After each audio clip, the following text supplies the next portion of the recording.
If your ankles swell every afternoon and your tests show nothing wrong, the problem probably isn't your heart. It's your lymphatic system. After 60, lymphatic vessels lose elasticity. Fluid starts to build up in the tissues. And that feeling of heaviness, tight shoes, sock marks at the end of the day, all of it is the consequence of a system that has simply stopped draining.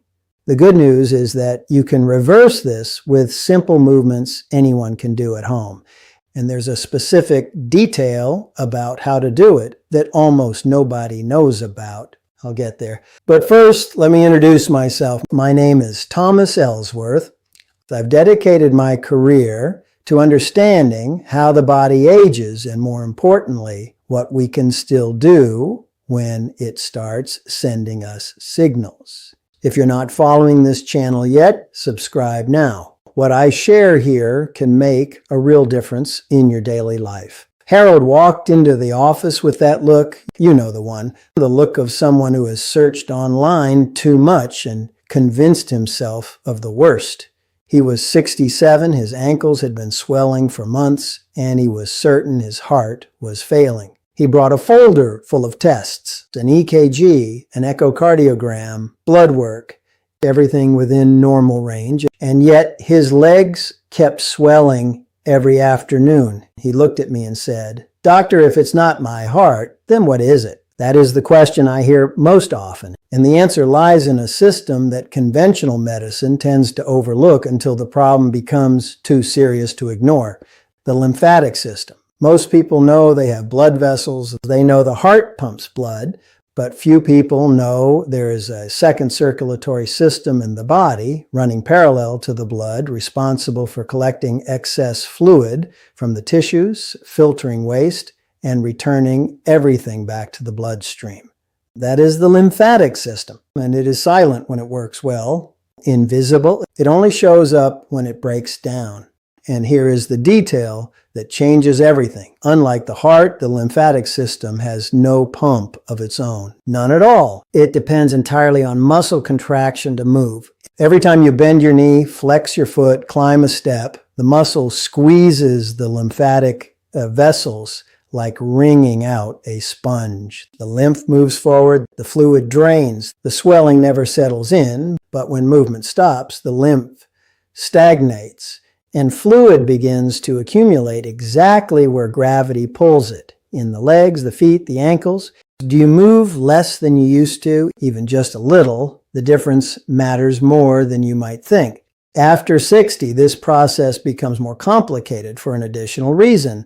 The lymphatic vessels themselves age along with the rest of the body. They become stiffer, less responsive, less capable of contracting efficiently. Think of comparing a brand new garden hose to an old dried out one. The new one bends, bounces back, responds. The old one resists, cracks, loses pressure. The body needs more stimulation to do the same work it once did with ease. And when that stimulation doesn't come, the system simply accumulates.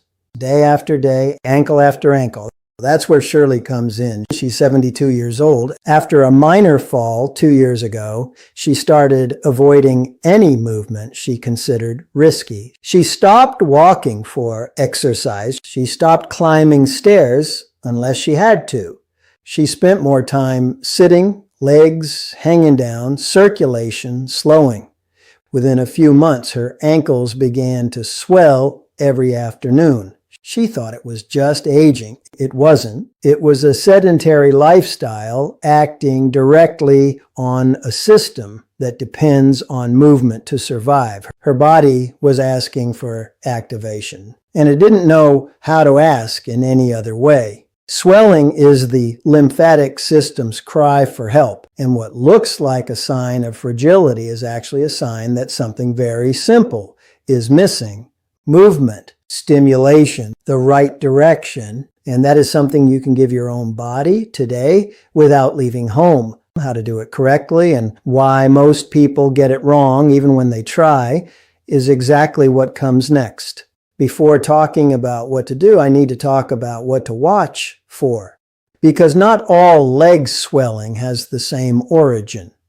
And knowing the difference can quite literally save a life. Lymphatic swelling has very specific characteristics. It appears on both sides at the same time. It gets worse throughout the day, especially after hours of sitting or standing still, and it improves when you elevate your legs above the level of your heart. You lie down, place a pillow under your feet before sleeping, and in the morning the leg is less swollen. That is the lymphatic system responding to gravity. It is a clear sign of stasis, of fluid sitting still, waiting to be drained. But there is a sign that is different, a sign that cannot wait. If swelling appears suddenly in only one leg, accompanied by pain, warmth, or redness in the area, this is not the lymphatic system. This could be a deep vein thrombosis, a clot forming inside the vein,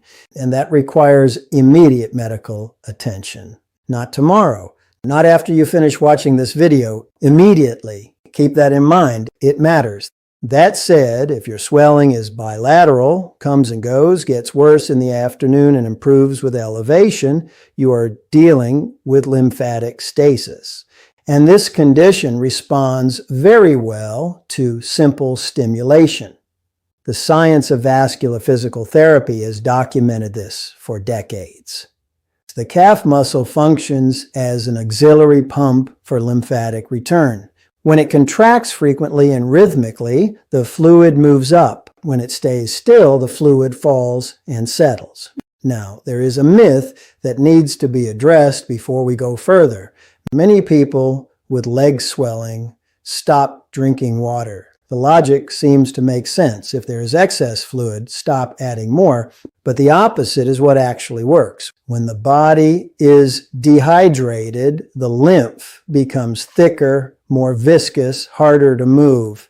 It is like trying to push honey through a narrow hose. It doesn't flow. Proper hydration is part of the solution. Without it, any protocol loses effectiveness. Do you drink water consistently throughout the day? Not just at meals, throughout the entire day. That habit alone already changes the quality of lymphatic drainage. Another factor that makes swelling worse, one that most people never connect to it, is heat. In warm temperatures, blood vessels dilate. The filtration of fluid into the tissues increases. And if the lymphatic system is already slow, that extra filtration goes straight into swelling. That is why ankles are larger in summer at the end of hot afternoons after a long warm shower. Heat doesn't cause the problem, but it amplifies what's already there. And then there's sodium. Excess salt in the diet increases fluid retention in the tissues. You don't need to eliminate salt entirely, but cutting back on ultra-processed foods, which are saturated with sodium, makes a noticeable difference within just a few days. The body doesn't hold on to what it doesn't need to hold when the internal environment is balanced. Now, about compression stockings. Many people wear them, very few wear them correctly. The most common mistake is putting them on in the middle of the day when the leg is already swollen. At that point, the stocking can't compress the tissue effectively. It squeezes from the outside, but the fluid is already settled in. Compression stockings need to be put on before getting out of bed, before gravity starts working against you. Before the swelling has a chance to form, that one detail completely changes the outcome. So we have the factors that feed the problem. Too little movement, dehydration, heat, excess sodium, and incorrect use of compression stockings. When 2 or 3 of these factors combine on the same day, afternoon swelling is almost guaranteed. And the body seems to be betraying you when in reality it is simply responding to the environment you have created for it. The good news is that this environment can be reset. And there is a 4-step protocol that, done in the morning before you even get out of bed, prepares the lymphatic system for the entire day. Simple. no equipment, no pain, and with results that show up sooner than most people expect. The protocol I am about to show you is grounded in pure physiology. It is not alternative. It is not experimental. The effectiveness of calf muscle contraction for venous and lymphatic return is a well-documented fact in the vascular physical therapy literature. What I am doing here is organizing that knowledge into 4 simple steps that any person over 60 can follow in the morning, still in bed, or right after waking up. Less than 5 minutes, and when done consistently, results appear in around 3 weeks. Step 1, elevation. Before getting out of bed, raise your legs above the level of your heart. You can use 2 stacked pillows under your feet and calves. Stay in that position for 1 minute. Gravity works in your favor. The fluid that accumulated overnight begins moving in the right direction before you even take your first step of the day. That 1 minute sets the system up for everything that follows. Step 2, ankle pump. Still with your legs elevated. Begin flexing and extending your feet in a steady rhythm. Bring the toes up, push them down, up, down. Slow and controlled. Do this for 1 minute. Each movement contracts the calf muscle, which squeezes the lymphatic vessels like a pump. The lymph advances. The fluid begins to circulate. This is the simplest and most effective movement that exists for activating lymphatic return in the legs. The science backs it up. I've seen it work in people who never imagined something so small could make such a difference. Step 3, diaphragmatic breathing. This one surprises most people. Deep abdominal breathing creates a pressure variation inside the chest that acts like a kind of vacuum. That vacuum draws lymph from the legs toward the thoracic duct, which is the main return channel of the lymphatic system. 10 deep breaths. Inhale slowly through the nose, letting the belly expand. Exhale through the mouth, letting the belly fall. No rush. 10 repetitions. That's simple. Step 4, ascending massage. With your hands flat, apply gentle pressure along the leg, always moving upward, always toward the heart. Start at the feet, move up to the ankle, continue up to the calf. The pressure doesn't need to be firm. Think of wiping a window with the palm of your hand. Gentle, steady, directed. 1 minute on each leg. The direction matters. The lymphatic system has valves that only allow flow in one direction. Massaging downward doesn't drain. Massaging upward does. 4 steps. Elevation, ankle pump, breathing, massage, less than 5 minutes. Done in the morning before getting up, they prepare the lymphatic system for the entire day. And when combined with proper hydration, reduced sodium intake, and correct use of compression stockings, the results are cumulative.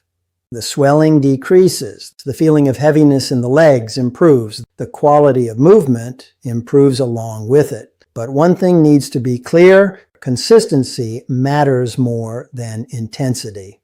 There's no point in doing this for 3 days and stopping. The lymphatic system responds to repeated stimulation. Every morning you follow this protocol is a signal you send to your body. I am here, I am moving, you can circulate, and the body responds to that. Not all at once, but day after day it responds. Harold came back to the office 6 weeks later without the folder of tests, without the look of someone waiting for a verdict. His ankles still swelled slightly on the hottest afternoons, but the sock marks were gone. His shoes fit again, and he said something that stayed with me. I didn't think it would work because it was too simple. Sometimes the body doesn't need a complicated solution. It needs a consistent one. Your body is asking for movement, not perfection, not extreme effort, just movement. And now you know exactly how to give it that.